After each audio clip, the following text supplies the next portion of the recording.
Hello everyone, welcome back to my channel and welcome to October's low buy update and empties video. As always, we're gonna start with the empties and then we'll talk about what if and what I bought this month. Let's get into it. Okay, I also posted like a little slideshow of my empties on TikTok. We're gonna start with this one. This is from Vanacream. I gave it an 8 out of 10. This was a really nice serum. It's very gentle, there's no scent, it was hydrating.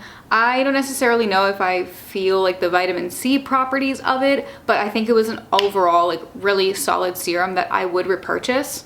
My friend who has some like skin bumps said that this is like a lifesaver for her skin.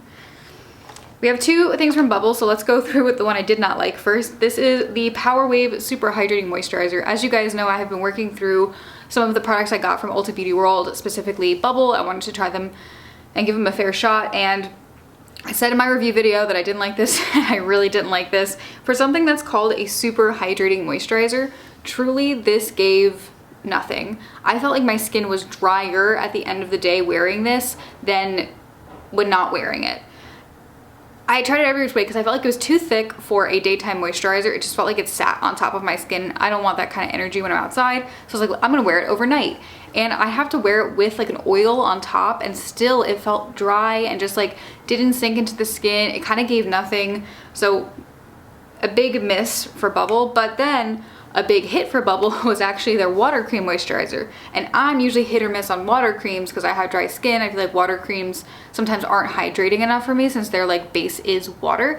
But this one was actually really nice. It did sink into the skin. It was super hydrating the whole day. My face felt hydrated. Makeup sat really well on top of it. It wore nice the whole day. The only thing is if I got sweaty, you could kind of feel it, if that makes sense. Like you could feel the moisture in it.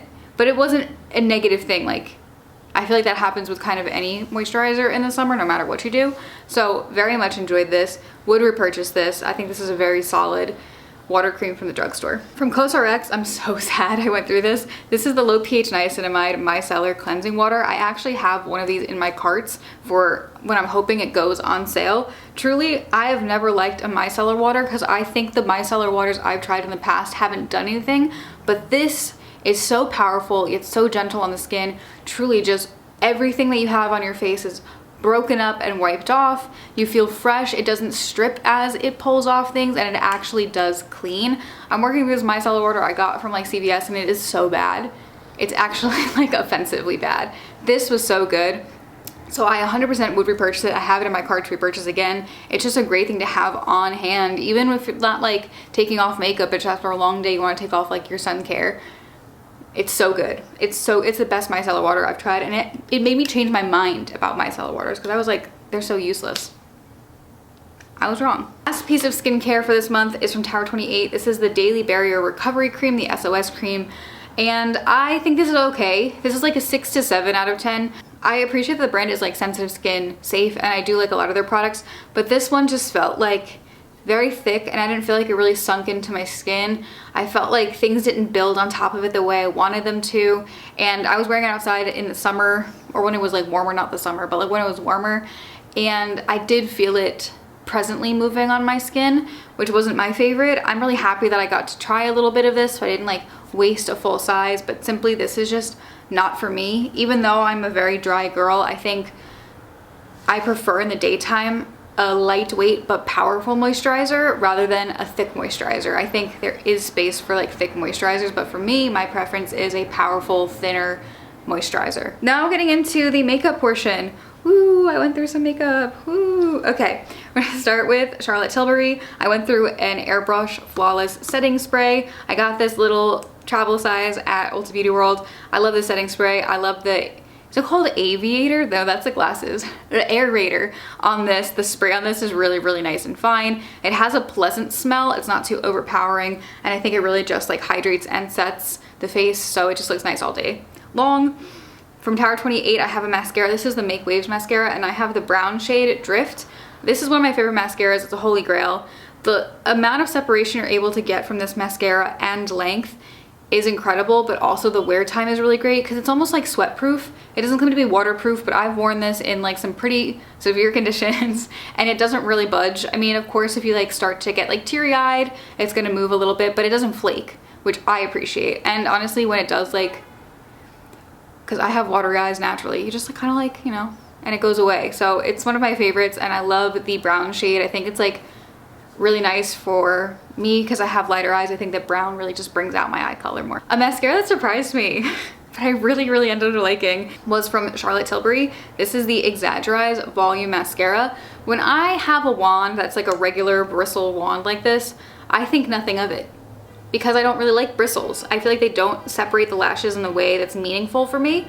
But this one did change my mind. This one really surprised me because I feel like even though it wasn't a silicone bristle, which I prefer, the bristles on this had a way of gripping lashes and separating them just enough. The length was incredible, and the wear time was crazy. Like, honestly, this is not a waterproof mascara, but I've been enjoying the mascaras that kind of perform that way. This was a little difficult to get off the lashes at the end of the day. Like, I prefer to take it off with like an oil cleanser or a balm cleanser rather than just my regular cream cleanser. But for the staying power, like for the length, for the volume, like truly my eyelashes looked so good. And it was so like reliable that I was able to put this on my bottom lashes throughout the day as well. Can't do that with everything, you know what I mean? I went through, this is like sad because I'm no longer supporting this brand and I really liked this product. So I'm upset about this, but the e.l.f. Brow Lamination Gel, I finally went through my last one and I've officially moved on to other brow products and other brands.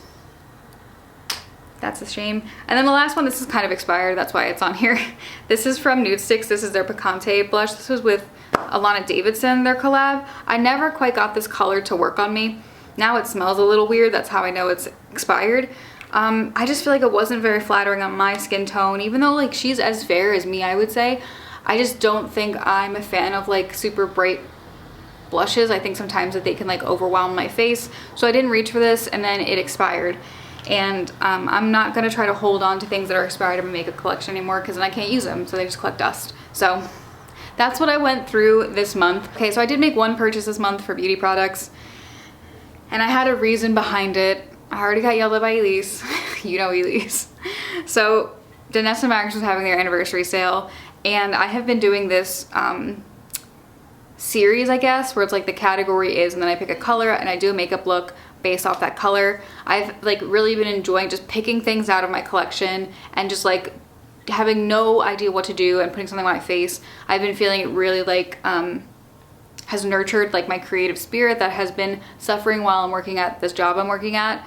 So I wanted to continue that and I wanted to do silver because I just done gold and I don't have any silver. So I bought a Liquid Metals Color Fix in the shade Platinum. I'm too lazy to go pick it out, but it's a little color fix and it was $12 off, so it was only $10 and I feel like that's such a deal.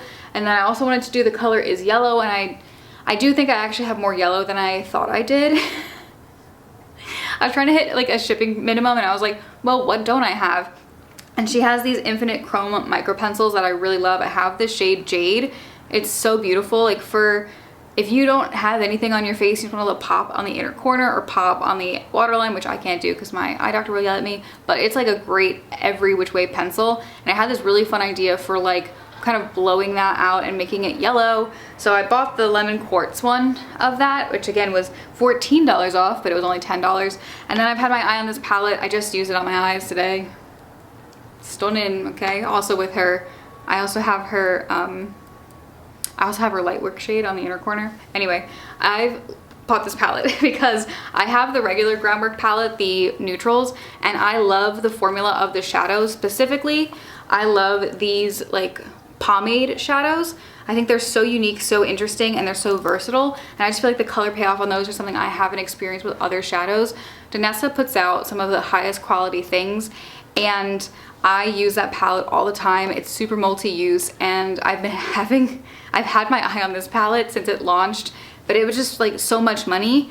But then on sale, it was like $35. It was $34. So I just feel like I couldn't pass this up. Technically I could have, but I've already brought it to a shoot that I worked at and I used it today and I've been using it on my lips, like on my cheeks. It's like so multi-use that it is a palette that I look at and kind of inspires me to create. But that's the only thing I bought this whole month. Like makeup wise, beauty wise, only thing I bought this month. I did go to Mexico City at the end of October, and so I did buy a few things in Mexico City, including went to the Frida Kahlo Museum, and she has her dog Zolo, and they had Zolo statues. I had to get a Zolo statue, and a few like artisan items, and then also I went to the Museum of Anthropology, and I had to get some, I mean, like, that is the part of history that, like, I love.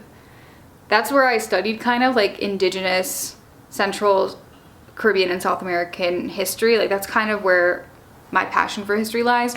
And I had a friend ask me why the other day, and I think like, I don't think I know. I think, I remember in 5th grade, my teacher rolled out the TV, like the old TV that was like a box, and she put this tape in, and it was about the Aztec.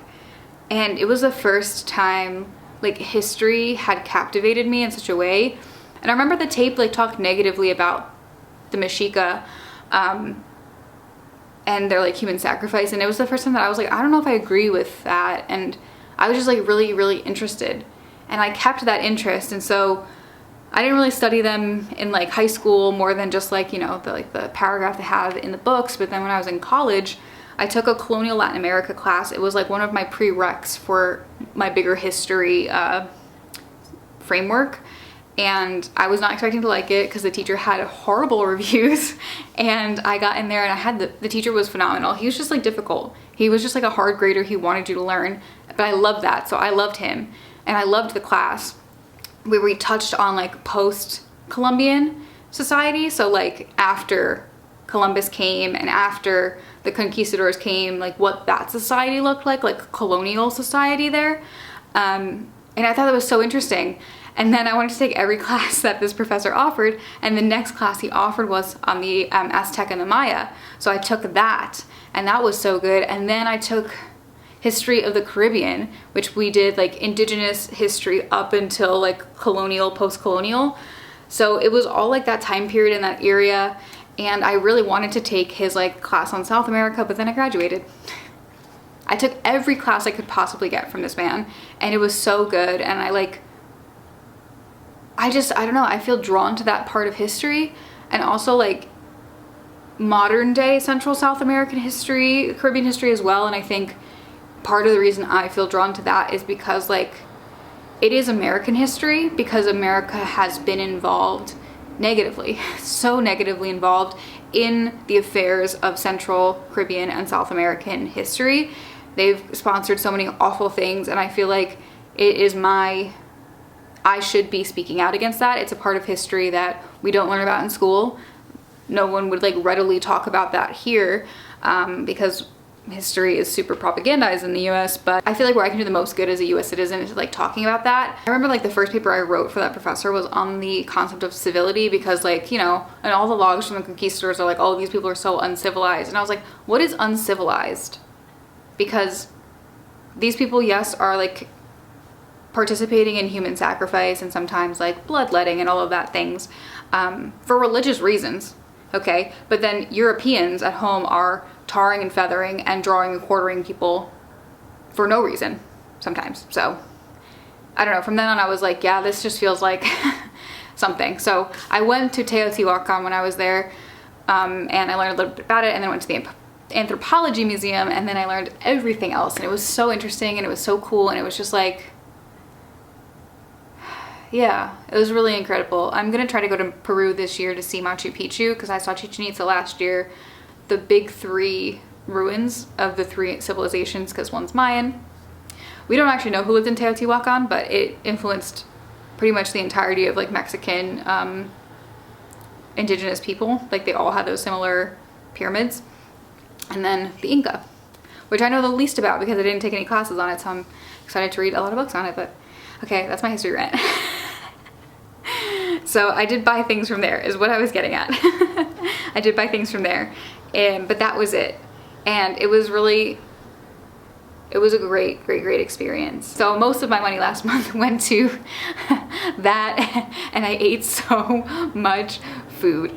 But that is the end of this video. That is everything that I went through last month. Thank you guys so much for watching. Subscribe if you want to, and I will see you in the next video. Bye everyone. Also, look at how cool my makeup is. Ah!